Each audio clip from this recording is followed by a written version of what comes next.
I'm Connie Raub, and we're here at First Congregational Church doing interviews for the 150th anniversary that's coming in 2024. Now today is August 22nd, 2023, and I'm here with Del and Pete Hokanson, who have been members of the church and very active for many years, and I'm excited to have an interview with them and find out about their story. So welcome. Good morning. We're excited to be here. Okay, so one of the first things that we've been asking people is, what were your first memories of First Congregational Church? Well, for me, it was the physical beauty of the building, those 7 pillars outside and coming in, and the beauty of the sanctuary was very impressive at first. And then there was, when the first couple services we came to, there was a noticeable difference in energy and in enthusiasm that we enjoyed, that we hadn't experienced before at other churches where we And were. about when was that? Somewhere in 1994, well, a bit early. We joined in 94, Yeah, but we became maybe. members, but actually it would have been about the same time as the Amendment 2 issue, and whatever the year that was. I can't quite recall, but I'm saying that, concurring with Pete about the beauty of the sanctuary, I think I recall also walking in and then hearing a sermon from Jim White about thin space. And I just remember this place being like thin space, and it just felt very proximal to God. So that was, and then we would leave Jim's sermons, and on the way home we'd be talking about, and discussing what we heard in that sermon, and we'd never had that before. And actually we were fairly newly married, and it actually gave us an opportunity to discuss and deepen into our shared growth in our spiritual development. And so they were the first memories, I think. Plus, the one that actually got us membership was going to the Madrigal. I've always quoted that the Madrigal was such a magical evening, and to have it in a church where you could bring your whole selves, like you don't have to leave something at the door, and it was kind of, feisty and sexy and great food, and like it was like, this is a church. This is different. So. I particularly remember the minister's wife, Patty, cooking a wonderful meal for a packed founder's room and presenting the boar's head and the pudding platter while playing a pretty saucy character herself. Yeah. This was our place. This was going to be a good place. No, was that, how did you find out about First Congregational? What brought us originally was definitely the Bill Moyers. Mm-hmm. We at the time were members at First Lutheran. We even had our girls baptized there when they were really tiny. But we were on the couch watching a Bill Moyers series on TV, and we're just so impressed with this issue that was meaningful for us. And I remember looking at Pete saying, well, Jim White, the minister at this church, is saying that they might lose members over this stand. And I looked at Pete and I said, they may make members, but let's at least go. We weren't planning on joining. We were just planning on showing our support for this issue. And we came the following Sunday and we never left. So that was...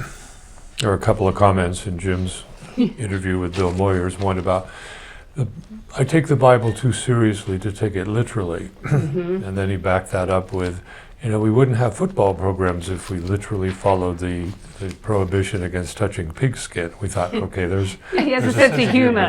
He has a sense of humor. And actually, Lynn and Betty Lynn, too, we just met on that program, and they have since become good friends of ours, too. So it was truly that stand for something, for justice, that really cemented why we're here. So then when did you decided to join later? In 1994, and Jim was the minister. Jim White was the minister, yeah. Right. So you've been through a lot with us. Oh, yes. Yes, we have. So, is there anything else you want to say about why you came or how you found out about it? Or? But that was a powerful time. A powerful time, yes. For sure.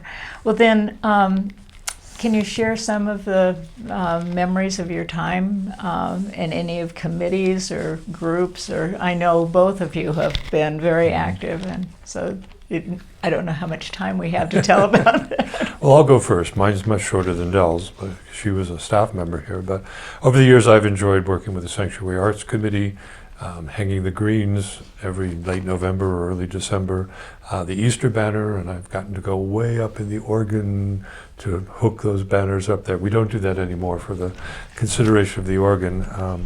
And just sort of weekly creative displays on the chancel itself. I've enjoyed doing that.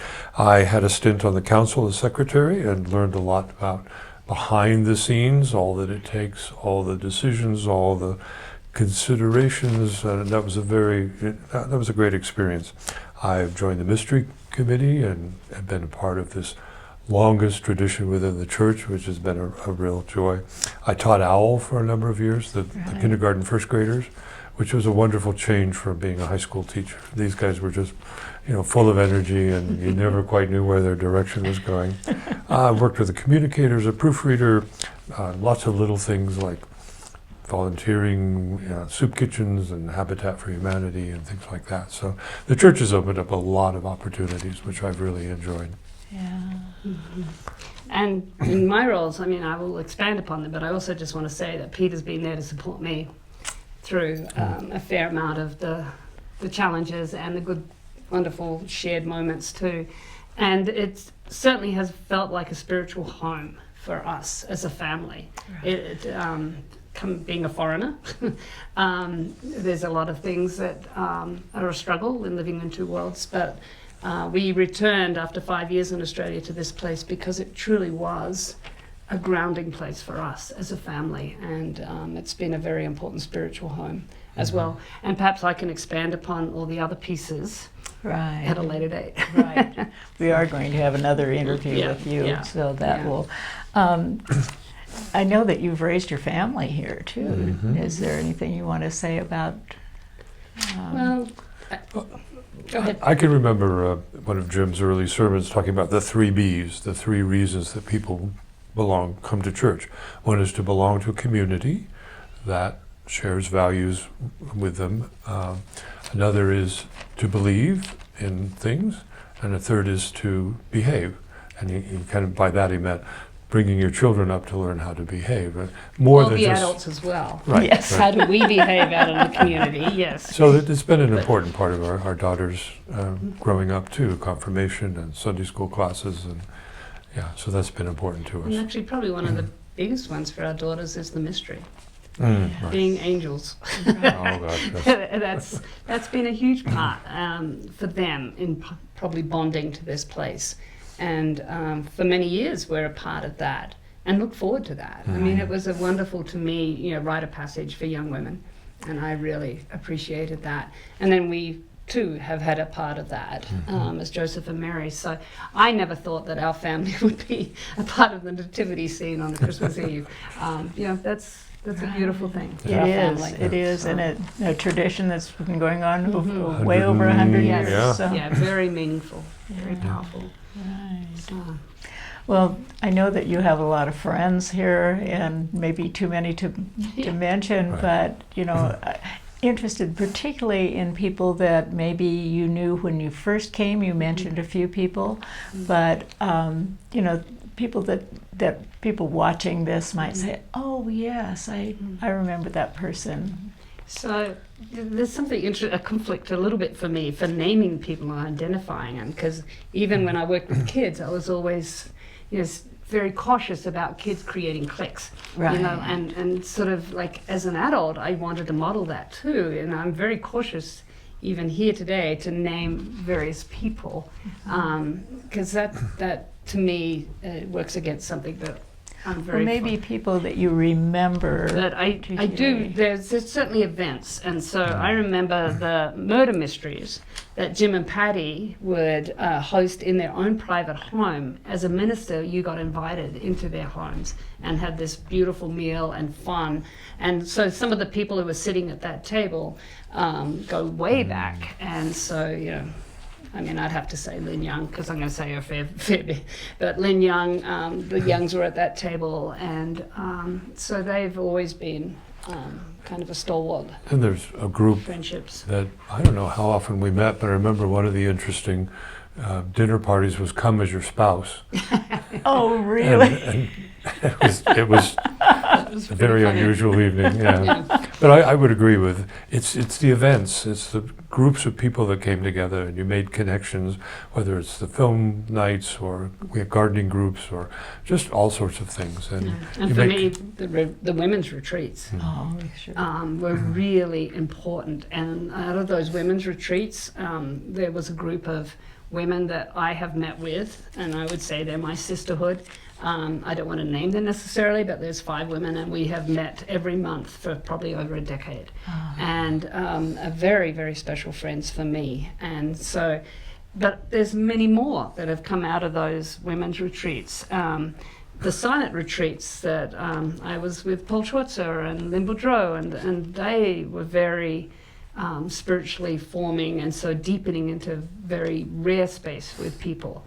And I think there's been so many events that we've been a part of, and that's part of community. And this place, as I said, was our spiritual home, and it's kind of our Colorado Springs home. It's our American home. It's more than just a few Well, friends. I know, Pete, you and I met before I ever was part of this church, when I was doing some substitute subbing at teaching Palmer, yeah. and over at Palmer, and Right. and we had some conversations, and I thought that was just a school thing, and then suddenly when Richard and I came, and here you were. There you go. So, And because you share values, no matter what you do in Colorado Springs, whether it's the Women's Film Festival or other events, somehow you will find the people that you have here in all these other places too. So that sort of cements a lot of those friendships, because you have a shared value system, right. and that transcends, individual friendships. It's been over the years, so we've connected with families and shared with them the growth of their children and graduations and weddings and and even some memorial services within those families. So it's been a long-term, just a wonderful sharing of community and friendships over the years. Life journeys. with And people. you've kind of answered this question in some ways, but I'm sure you have some other thoughts maybe on it. But what are the values? What are the things that really mean something to you here at First Congregational Church? That Well, we've used the word community a number of times. I think that's the core of it, the community sharing of experiences and spirituality, the appreciating of diversity, and we don't have the answers, we share the questions. That's been important. The creativity of the congregation. I mean, all sorts of things bubble up, and we could do that, or we can try that, or we'll do this, and that's stuff coming out of the imagination of the congregation has been a really important part of it, that we allow people to try things. The intellectual challenge, the group discussions from JWW, I mean, where else do you get to see Marcus Borg or John Dominic Crossan? That value has been important to me. Yeah, and I would concur with everything. I think for me, it's not leaving part of myself at the door. It's like being able to bring my whole self in. And you experience that through very multi-sensory kinds of associations in this church compared to more straight-laced kind of, and even the single aisle going down to the cross in most Lutheran churches that I've been at. And I love this way that it was many ways, even as we enter into this building. There's many ways to come to the church. And there's no judgment if your way is different, and just sort of sharing that journey to the path. But the multi-sensory thing is like, I just can have memories of Patty White putting these big wound banners up on and walking in, all the big white Easter banners, all the multi-sensory feeling of sitting in the pew and having the liturgical dances on Palm Sunday have the black fabric sort of just touch your scalp as it's kind of going down to the cross. I remember a World Communion Sunday and walking in, and Patty White had put the bread makers and all the entryways. So the first thing you smelled as you came in was this bread. And so to me, all of those like total sensory feelings, it's not just about something spiritual, it's about all of who we are when we come in, and that's a rare thing. I don't know of too many churches who can create all those experiences. And Well, that is our theme for the 150th, is its unity, community, that so many people have mentioned, and also continuity. So yeah. I guess that kind of leads us to our next question of, what advice maybe would you give to the church, or what memories, special memories do you have? Well, really, one of the earliest memories for me would be passing the candle at the end of the Madrigal, at the end singing Silent Night, and same at the Christmas Eve service. Just I'd have to say magic is one of those thin moments. That was an important memory for me. Special memory, and I talked about the church honoring people's entrepreneurship or imagination, was I had a chance to design a solstice celebration for Dell's 50th. Oh, I remember that. And just kind of a brainchild of mine. It became a fundraiser for Doctors Without Borders, and an African village. We had a silent auction in the atrium, potluck in the founder's room, and then a concert in the sanctuary. And we did that a couple more times to honor the 50th birthday of some of our other members, but it was a great one to start with Dell's 50th. And the church allowed that imaginative, let's try this and see what happens. So that was an important memory for me. Another one that sticks in my mind is at the end of Dell's tenure as the director of children's ministries here, was parents and kids gathering, and they all put on the different hats. This is the hat lady, if you remember. Yes, Go with the hat lady absolutely. to kids' community worship. And they pulled out this amazing collection of hats. They all put them on, and there's this wonderful photo of them all wishing Dell well as she went into her retirement. So that was really important. So we can talk more about that, but I guess to me one of the moments is what does the Lord require? I always find that beautiful, and like the value of that is recognizing, I think you described it the best, is that somehow it doesn't matter what you sing, or which part you were in, it all still sounds like a unified collection of individual voices bringing it forward together. So that was always powerful to me. In terms of, did you say for advice? Is that where you are about to, or we're still back to values? Wherever you want to go with this. Well, and I think that at FCC, I learned about a different God from my childhood God, which was kind of more the Lutheran sense of a God of guilt and power, kind of more of a male God, and a Jesus who's going to save us. And I just love Marcus's Borg, just take one word like salvation. And look at the etymology of that word, or the origins of that word. It's not save, it's salve. And it's just like, wow, that redesigns everything about how you think about why Jesus was here, to be with us and provide salve and for our journeys, and not to come and save me because I'm guilty of all this sin. And so, Jim White certainly attended to that, and Ben through that as well. It's kind of a beautiful, to me, acknowledgement of a loving God. And that's a very different way to start your spiritual questioning, instead of a fear-mongering God. So I think that is a big value underpinning why I love this church. And then you experience that loving God with and through each other. And that's where you experience God, in the people, and your connection to the people. And so that's a really important part for me. So the values stated in Micah 6, the open and affirming, was very important to us. And I really have to honor I think open and affirming is part of our DNA. And I love doing the pride parades for years and years. And after the big banner got created, that just really lifted our participation in that event. So that's an important value that expresses itself in the community, which I think is cool. So have we gone past the favorite story? 'Cause If you have a favorite story. well, I have a lot that I'll refer to later, but I was thinking the bookending of Ben Broadbent's ministry was really a significant couple of memories for me. And as he entered into the lead minister role, which is a big transition from youth, I was on council at the time, and I remember Lynn Young asked me to create some sort of ritual to help the youth to understand that this is a change. And so I remember that evening of creating like these giant footsteps and having the kids and Ben sort of work through this process of a shift in his journey and walk together with him, but knowing that his journey was shifting. With his favourite song was I'll Walk 100 Miles with Green Day. And so I remember that event as his entry into his role. And then I remember his departure really teared me up. And by this time I'm now on staff working with the children and the families, and at McAllister House we had a wading pool. Right. And I had the kids, had Ben kneel down and had the kids douse Ben with buckets of water.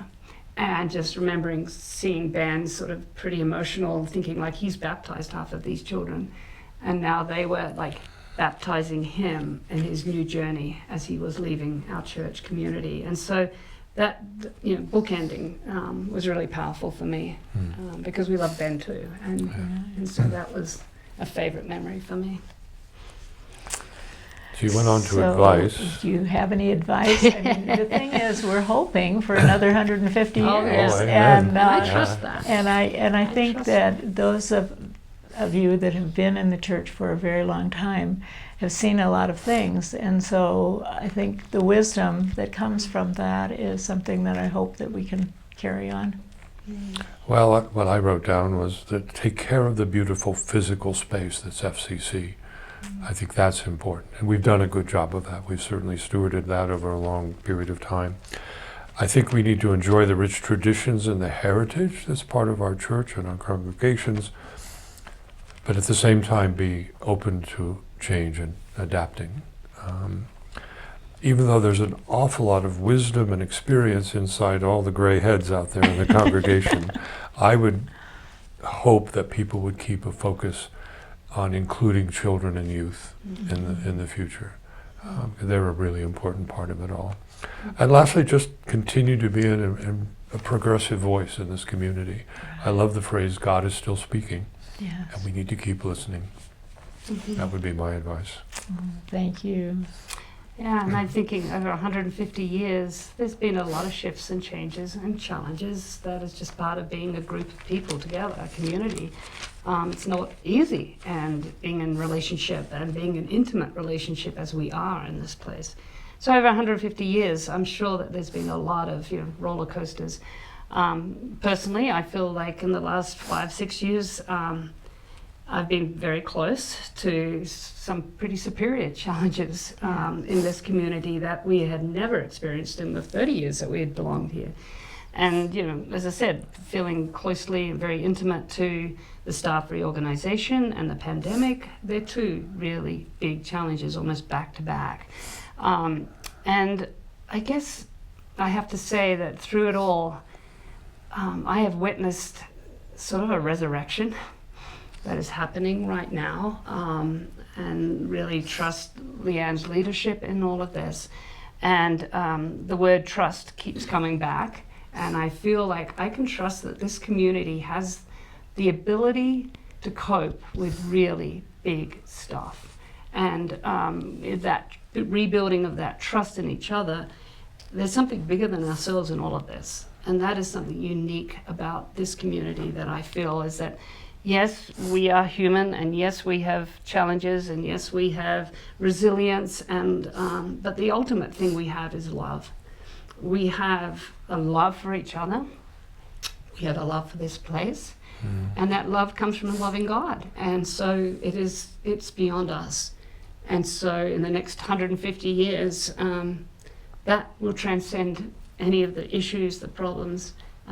If we keep that loving God centered in this place and our loving hearts with that, it'll be a continued beautiful place. Amen. Amen. Oh, well, this has been wonderful, and we're going to continue to have each of you individually. So I want to thank you for being here. I've certainly, I feel like I know you people, but I'm always amazed with all of the beauty that you both bring to this church, and I'm grateful to that. So thank you for being here. And this ends our... And thank you for involving, including us. Yeah.